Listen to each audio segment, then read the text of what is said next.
Di mo ako pinalalamon para sabihin mo, sigawan mo ako. Huwag mo akong hawakan. Kasi maniwala ka sa akin. Ginawa ko. Huwag mo akong sigaw-sigawan. Dahil sa pag-interrupt ni Padilla, itinaas ni Pangilinan ang kanyang boses at sumigaw ng, "And for the record, Mr. President, I still have the floor," upang ipaglaban ang kanyang karapatang magsalita. Ang tensyon sa plenaryo at busted na handshake formal na reklamo sa sesyon.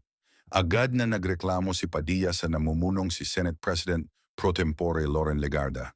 Kinuwestiyon ni Padilla kung nasa tuntunin ba ng Senado na pwedeng sigawan ang kapwa-senador. Upang palamigin ang nag-aalab na tensyon, napilitan si Legarda na pansamantalang isuspende ang sesyon ng Senado.